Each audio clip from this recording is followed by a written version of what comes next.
दानियाल चौधरी साहब मुस्लिम लीग नून के सीनियर रहनुमा हमारे साथ हैं, पार्लियामेंट्री सेक्रेटरी हैं। उनसे पूछते हैं कि वो लड़वा रहे हैं एमक्यूएम और पीपल्स पार्टी को, बिलावल साहब को लगता है कि वो लड़ाई झगड़ा करवा रहे हैं। तो मैं तीनों का बहुत बहुत बहुत शुक्रगुजार हूँ। ख्वाजा एजाज साहब अस्सलाम वालेकुम। जी वालेकुम सलाम। हुजूर पहले तो बताना, फिर मैं जरा ये पीपल्स पार्टी और ये नून लीग के तनाजुर में सवाल करूं। पहले बताइए, वो आपस के मामला हो गए, हल नहीं हुए, क्या हुआ? वो पार्टी के चेयरमैन का इलेक्शन कब है ये बताएं इजहार भाई, फिर जरा देखते ना आगे क्या है। बाकी भाई जब भी इलेक्शन होगा मैं भी अपने कागजात जमा कराऊंगा, आपको पता लग जाएगा। आप भी उम्मीदवार हैं चेयरमैन के इलेक्शन लड़ने के? तो भाई हम क्यों नहीं लड़ सकते? नहीं आप बिल्कुल लड़ सबको सकते हैं। मौका में, सबकी ख्वाहिश तो हमारी। बिल्कुल लड़ सकता हूँ, बिल्कुल लड़ सकता हूँ। ओ, तो ये दूसरे उम्मीदवार का ऐलान हुआ है हमारे प्रोग्राम में। मुस्तफा कमाल साहब ने भी कहा कि मैं भी लड़ूंगा, और आज आप भी इजहार कर रहे हैं इस बात का कि आप भी इलेक्शन लड़ेंगे। बिल्कुल इलेक्शन लड़ेंगे। अब ये पोस्ट डिसाइड करेंगे, पार्टी से मशावरत करेंगे कि किस पोस्ट के लिए क्वालिफाई करते हैं, लेकिन लड़ेंगे इलेक्शन। और अच्छी बात है, एमक्यूएम में अगर इंतखाबात हो रहे हैं तो यकीनन मुझे पता है कि पूरे पाकिस्तान में अगर जमाती बुनियाद पे इंतखाब होगा तो वो सही मायनों में एमक्यूएम में होगा। लेकिन हो नहीं पा रहे। हो जाएगा सर, जब होना होगा हो जाएगा, क्या मसला। आपने खालिद मकबूल साहब से नहीं कहा कि मेहरबानी करें, क्यों क्यों एक्सटेंशन लेना है, तारीख पे तारीख क्यों ले रहे हैं इलेक्शन कमीशन से? अरे छोड़े, दुनिया में और भी बहुत से गम है, मोहब्बत के सिवा आगे चलिए। आज गरम गरम प्रोग्राम है आपका, उस पर आ जाइए। पहले मैं जरा वार्म अप सेशन तो कर लूँ ना। लेकिन नहीं, आपकी वजह से खालिद साहब से कोई बात नहीं हुई इस हवाले से? जी हुई थी, होती रहती है, और यकीनन जब जरूरत होगी तो कराना पड़ेगा इलेक्शन। ये पार्टी, ये ख्वाहिश तो नहीं होती, ये तो मैंडेटरी प्रोविजन होता है, हर जमात को करवाना होता है। आप बताएंगे जब इलेक्शन होगा तो आप चेयरमैन के लिए मुस्तफा कमाल साहब को वोट देंगे या खालिद मकबूल साहब को?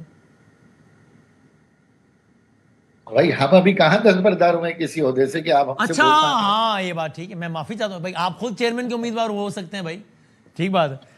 मैं अगले प्रोग्राम में मुस्तफा कमाल साहब से सवाल करूंगा कि आप खालिद मकबूल को वोट देंगे, खालिद मकबूल साहब को, या ख्वाजा एजाज साहब को। तो ये तो ठीक हो गया, चलें अब ये इस पे तो हो गई बात जबरदस्त। अब मैं देखता हूँ नासिर शाह साहब इस हवाले से आपकी हिमायत करते हैं या दूसरे किसी की हिमायत करते हैं। लेकिन आप बताएं, नासिर शाह साहब के लीडर ने आज ये कहा है कि भाई जरा गौर से देखें चीज़ों को, ये तो दानियाल साहब की पार्टी है ना, ये दानियाल साहब बड़ा मासूम बनते हैं बज़ाहिर, बिलावल साहब का ख्याल है कि इनकी पार्टी आप दोनों को लड़वा रही है आपस में, ये चाहते हैं कि आप दोनों एंगेज रहें और इनका काम निकलता रहे। तो ये ठीक कह रहे हैं बिलावल साहब आपके ख्याल में? देखिए असल में वसीम भाई मुझसे सवाल कर रहे जी हैं। जी, आपसे, आप चुके आपको तो लड़वा रहे हैं दानियाल साहब, आपको और नासिर शाह साहब को। देखिए मसला ये है कि बिलावल साहब रमजानों के बाद से काफी परेशान हैं, और काफी इस तरह भी कैफियत है, और काफी गुस्से में भी हैं, और उसके गुस्से की कई वजूहात हैं। अच्छा। एक तो जाहिर है कि सिंध के अंदर जो डिलीवरेंस है, सोशल मीडिया समेत, तमाम इलेक्ट्रॉनिक मीडिया समेत, तज्जिया निगार, एंकर, व्लॉगर्स, वो बहुत आड़े हाथों 18 साल की हुकूमत को ले रहे हैं। दूसरा, फिर वर्ल्ड बैंक ने बड़ा एतराज उठाया है कराची लिवेबल सिटी प्रोजेक्ट के ऊपर, और बहुत ही सख्त किस्म के एहतसाब का क्वेश्चन पुट किया है। फिर जाहिर है मेयर कराची और वजीर आला सिंध, और सिंध में जो एक ग्रुप बंदी और एक रस्सा कशी है, उससे भी बिलावल साहब परेशान है। फिर हालिया इंतखाबात में आपने देखा बल्तिस्तान में अलीम खान साहब ने 4 बॉलों पे 4 चौके मारे, हाँ, और जाहिर है वहां पे भी पीपल्स पार्टी को अक्सरियत हासिल होते होते रह गई। तो वहां भी जाहिर है पीएमएलएन ने बड़ा दिल बड़ा किया और कहा जाए आप हुकूमत बनाए, कोई मसला नहीं।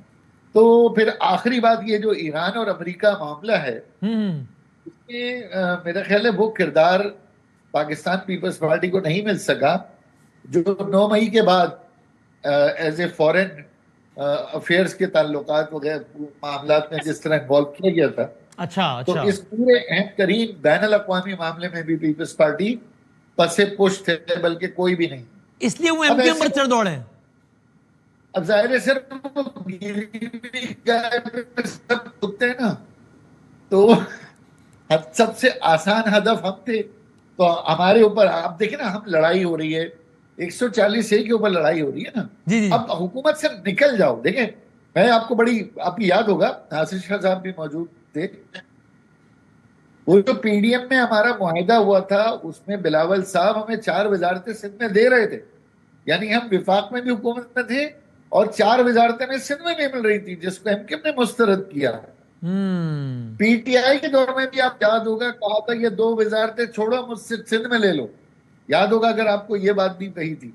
तो मेरा ख्याल है कि पहली चीज तो विफाक में हम बिलावल साहब के इत्यादी है नहीं, बड़ा एहतराम है उनका, में हम तो पीएमएलएन के इत्यादी।